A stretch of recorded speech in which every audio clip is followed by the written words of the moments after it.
अस्सलाम वालेकुम students, this is जमानला। आज हम क्लास फर्स्ट ईयर से चैप्टर नंबर 3 का एक और टॉपिक करने जा रहे हैं जिसका नाम है सेल मेम्ब्रेन और प्लाज्मा मेम्ब्रेन।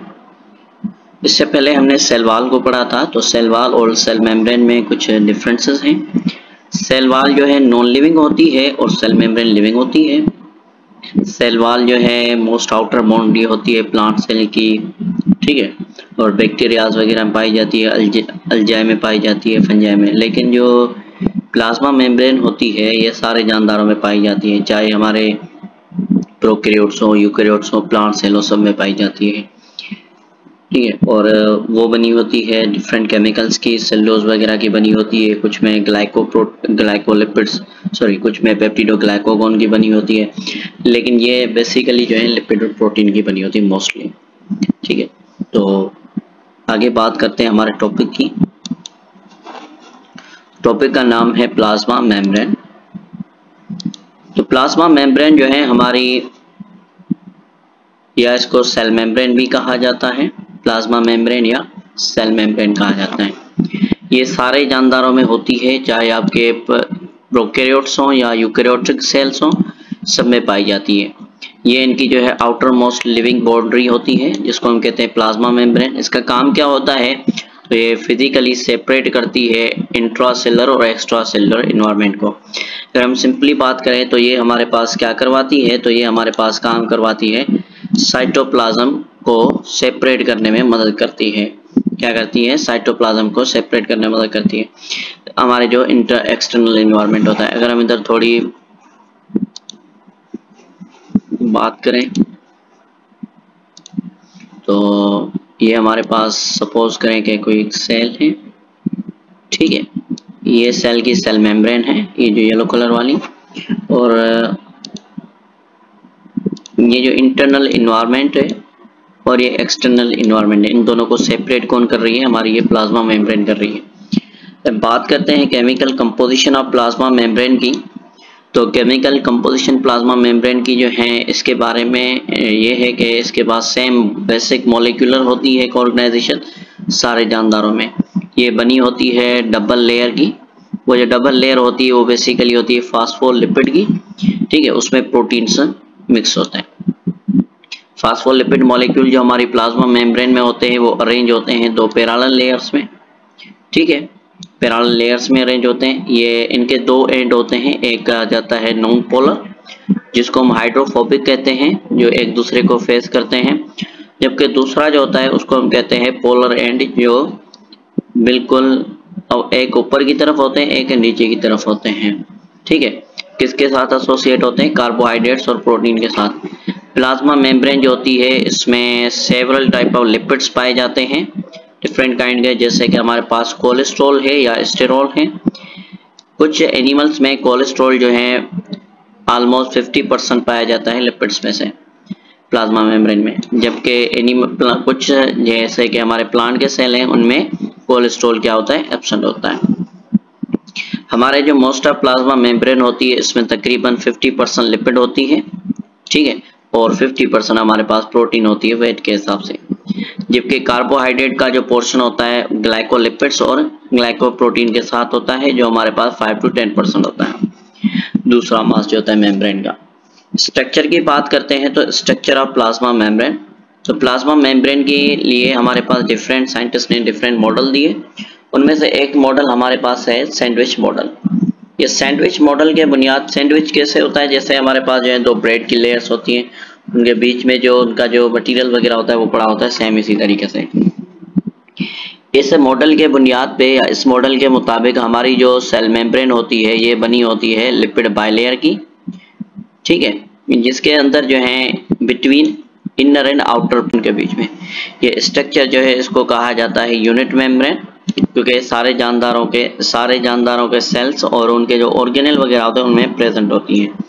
मॉडर्न जो हमारे पास टेक्नोलॉजी है उसने हमें ये बताया कि ये जो है हमारे लिपिड बाइलेयर सैंडविच टाइप नहीं है, दो लेयर्स की प्रोटीन के बीच में। आगे बात करते हैं स्ट्रक्चर ऑफ, हमारे पास जो प्लाज्मा मेम्ब्रेन का जो स्ट्रक्चर दिया गया है वो इसका डायग्राम है। डायग्राम में अगर आप थोड़ा गौर करें तो हमें पता चल रहा है कि एक ऊपर की तरफ लेयर आ रही है, ठीक है, और एक नीचे की तरफ लेयर आ रही है।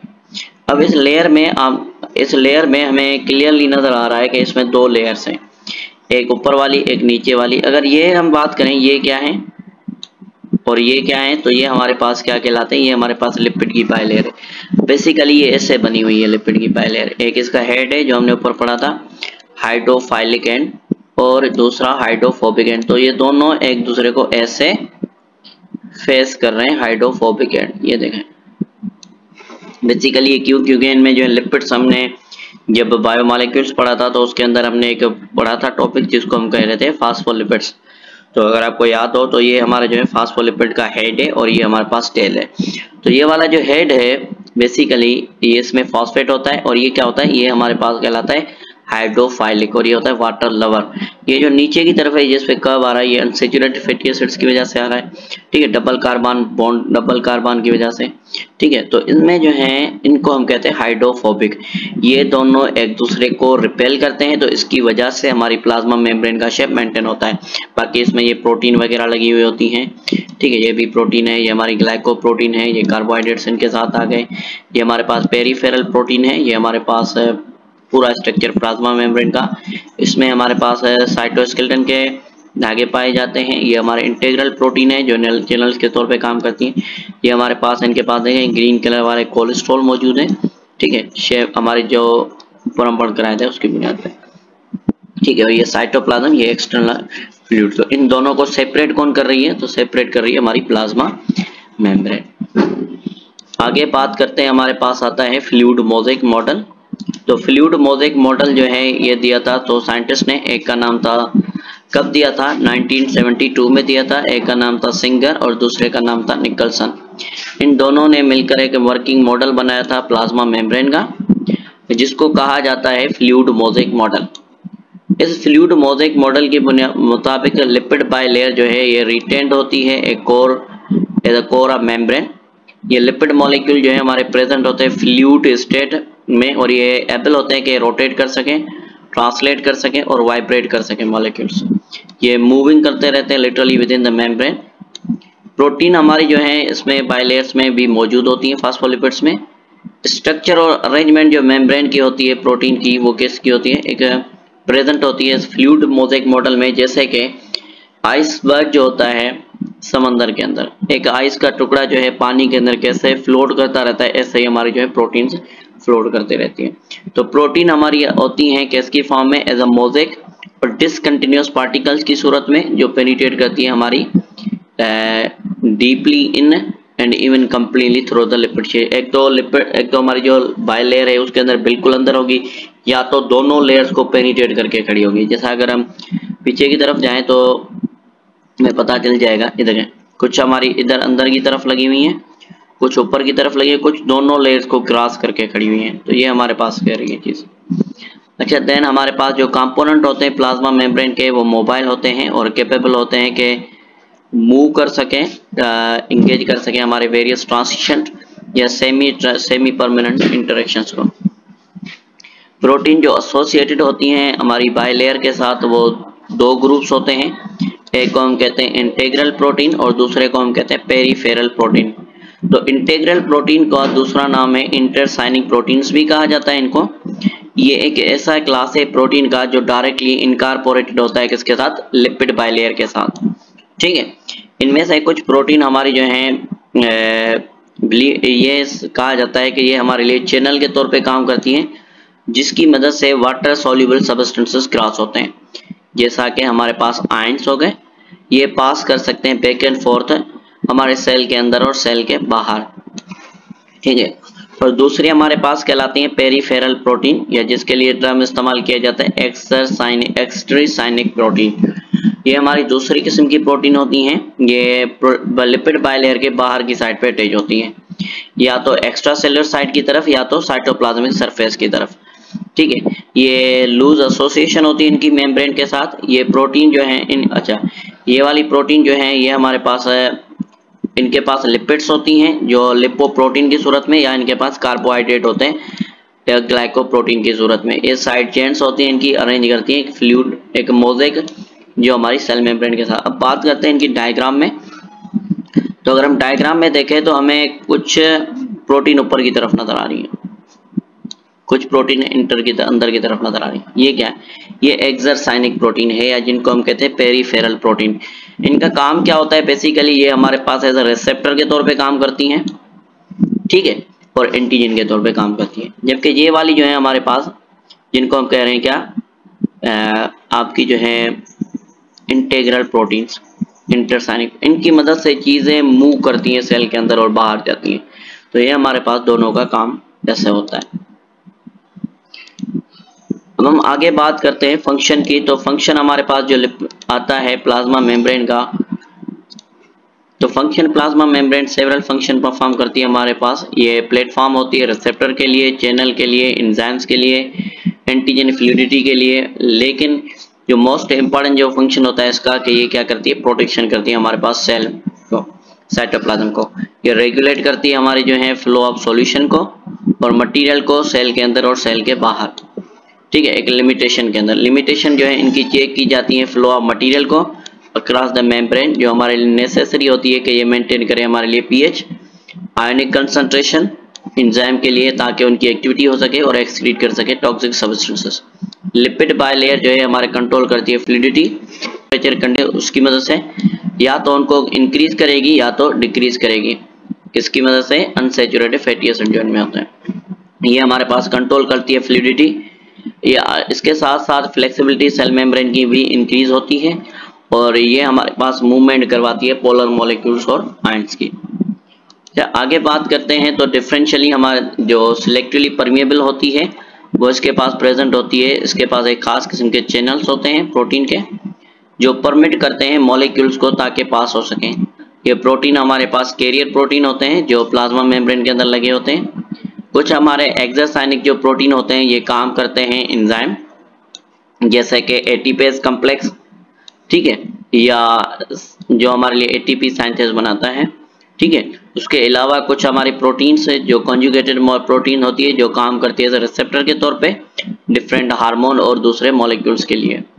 जबकि हमारी जो दूसरी प्रोटीन होती है ये काम करती है एज एंटीजन, जैसा कि हमारे पास रेड ब्लड सेल के ऊपर RH फैक्टर लगा हुआ होता है। RH प्रोटीन हमें क्या करवाती है कि हमारा ब्लड ग्रुप पॉजिटिव है या नेगेटिव है। अच्छा, role of plasma membrane in regulating cell interaction with its environment. हमारी जो प्लाज्मा मेम्ब्रेन होती है उसका रोल क्या होता है? ताकि वो हमारे रेगुलेट करवाती है इंटरेक्शन किसके? एनवायरनमेंट के साथ। हमारे सेल के अंदर जो चीजें इंटर होती हैं और जो बाहर जाती हैं, वो उसके लिए मेन दो प्रोसेस होते हैं। उनको हम कहते हैं, एक को हम कहते हैं पैसिव ट्रांसपोर्ट और दूसरे को हम कहते हैं एक्टिव ट्रांसपोर्ट। तो पहले पैसिव ट्रांसपोर्ट की बात करते हैं। तो ये एक ऐसे किस्म की ट्रांसपोर्ट होती है मॉलिक्यूल्स की डिफ्यूजन के थ्रू और ऑस्मोसिस के थ्रू, जिसमें एनर्जी यूज नहीं होती। मतलब कि एटीपी क्या है? ATP is the currency of energy. इसको इस्तेमाल नहीं किया जाता तो इसको कहा जाता है क्या? Active passive transport. जबकि दूसरा हमारे पास जो है जिसको हम कहते हैं एक्टिव ट्रांसपोर्ट। तो एक्टिव ट्रांसपोर्ट में क्या होता है? मूवमेंट जो होती है मॉलिक्यूल्स की वो होती है again concentration gradient. Again concentration gradient से मुराद के लोअर टू हायर कंसंट्रेशन की तरफ मूवमेंट होती है। इसमें क्या होता है? इसमें एनर्जी यूज होती है। एनर्जी को कहा जाता है एटीपी, एडिनोसाइन ट्राइफॉस्फेट। ये प्रोसेस जो हमारे पास होते हैं, इन प्रोसेस के लिए हमारे पास मेन दो प्रोसेस होते हैं। एक को हम कहते हैं एंडोसाइटोसिस, दूसरा हम कहते हैं एक्सोसाइटोसिस। जैसा कि वर्ड से हमें पता चल रहा है कि एंडो मीन्स के इनसाइड, और दूसरा हमारे पास क्या कहला रहा है? एक्सोसाइटोसिस। तो एंडोसाइटोसिस क्या है? सिंपली ये हमारे पास सेल है, सेल के अंदर जो चीजें इन होती हैं, अंदर आ रही हैं, इसके लिए हम टर्म इस्तेमाल करते हैं एंडोसाइटोसिस। जबकि अगर चीजें सेल से बाहर जा रही हैं तो इसके लिए हम टर्म इस्तेमाल करते हैं एक्सोसाइटोसिस। अब हम बात करते हैं तो एंडोसाइटोसिस ऐसा प्रोसेस है जिसमें मटेरियल हम हमारे सेल के अंदर आते हैं बल्क की सूरत में, इनफोल्डिंग सेल्स में इनफोल्ड बनते हैं हमारे सेल मेम्ब्रेन के अंदर। इसमें जो है हमारे पास सॉलिड मटेरियल भी आ सकता है। अगर सॉलिड मटेरियल आ रहा है तो इसको हम कहते हैं फेगोसाइटोसिस। फेगोसाइटोसिस मींस के इनटेक ऑफ, अगर फ्लूइड और लिक्विड आ रहा है तो उसके लिए हम टर्म इस्तेमाल करते हैं पिनोसाइटोसिस, ठीक है। अगर सॉलिड मटेरियल आ रहा है तो उसके लिए वर्ड इस्तेमाल करते हैं फेगोसाइटोसिस, ठीक है। अच्छा, जब हमारे पास एक्सोसाइटोसिस होती है तो इस प्रोसेस में हमारे पास जो मेम्ब्रेन होती है उसके अंदर फ्यूजन होती है और एक्सफोल्डिंग होती है ताकि मटेरियल हमारे सेल से बाहर हो सके। कोलेस्ट्रॉल हमें क्या करवाता है, तो कोलेस्ट्रॉल हमें हेल्प करता है ताकि रेगुलेट कर सके हमारी फ्लूइडिटी सेल मेम्ब्रेन की over the range of temperature. जितना टेम्परेचर हमारा हाई होगा तो उसके लिए हमारे पास कौन मदद करता है, टेम्परेचर में मेंटेन करने में हमारे कोलेस्ट्रॉल। उसके साथ साथ ये हमें प्रिवेंट करता है ताकि जो है पैसेज ऑफ प्रोटॉन और sodium ions across the plasma membrane. Plasma membrane के थ्रू जो है हमारे पास जो है आपके सोडियम और प्रोटॉन के जो है आयंस वगैरह, प्रोटॉन और सोडियम के आयंस वगैरह ना जा सकें। ठीक है, उसके साथ साथ नेक्स्ट हमारे पास आता है role of glycolipids and glycoproteins. तो ग्लाइकोलिपिड्स हमारे पास जो है outer side of the phospholipid bilayer के ऊपर पाए जाते हैं प्लाज्मा मेम्ब्रेन के यूकैरियोटिक सेल्स में। इनका मेन फंक्शन क्या होता है कि ये मेंटेन करते हैं हमारे पास स्टेबिलिटी ऑफ द मेम्ब्रेन और ये फैसिलिटेट करती है हमारे पास सेल के साथ इंटरेक्शन करने में। ये हमारे पास सेल एडिशन टू सेल आपस में मिलकर हमारे लिए टिश्यू बनाते हैं, इनमें हमारे पास ग्लाइकोलिपिड्स का रोल होता है और ये हमें हेल्प करते हैं सेल आइडेंटिफिकेशन में जब हमारे पास इम्यून रिस्पॉन्स होता है। इसके बारे में हमने चैप्टर नंबर 13 में पढ़ा था कि हमारे पास लगे होते हैं एक खास किस्म के प्रोटीन लगे होते हैं जिसको हम कह रहे थे मेजर हिस्टो कॉम्प्लेक्स, ठीक है, मेजर हिस्टो कॉम्पेटिबिलिटी कॉम्प्लेक्स 1 और 2। तो उनको वो किस चीज के बने होते हैं, वो हमारे ग्लाइकोलिपिड्स होते हैं। तो ये हमारे पास रिएक्ट करते हैं रिसेप्टर के साथ ताकि हमारे पास वायरस और पैथोजन वगैरह को आइडेंटिफाई कर सकें। ठीक है, उसके अलावा हमारे पास जो स्पेसिफिक जो ग्लाइकोप्रोटीन होती है प्रेजेंट होती है रेड ब्लड सरफेस के ऊपर ताकि ये हमें डिटरमाइन करवा सकें कि ब्लड ग्रुप कौन सा है। अगर एंटीजन ए मौजूद होगी तो हमारे पास ब्लड ग्रुप कहलाएगा ए, अगर बी मौजूद होगी तो ब्लड ग्रुप बी, अगर दोनों मौजूद होंगी तो ब्लड ग्रुप ए बी, अगर दोनों में से कोई भी नहीं होगी तो हमारे पास ब्लड ग्रुप क्या होगा, ओ होगा। ठीक है, तो इधर हमारे पास कुछ एक्स्ट्रा पॉइंट लिखी हुई है कि glycolipids on the plasma membrane are the particular importance. ये हमें किस चीज में हेल्प आउट करती हैं, ये हमें हेल्प आउट करती हैं कि ट्रांसफ्यूजन ऑफ ब्लड में। ठीक है, ग्लाइकोलिपिड्स हमारी जो है ये क्या बनाती है, ये बनाती है एंटीजन एपी। तो इधर हमारा जो है आज का टॉपिक कंप्लीट होता है प्लाज्मा मेम्ब्रेन का। तो इंशाल्लाह मिलते हैं नेक्स्ट टॉपिक में, तब तक के लिए अल्लाह हाफिज।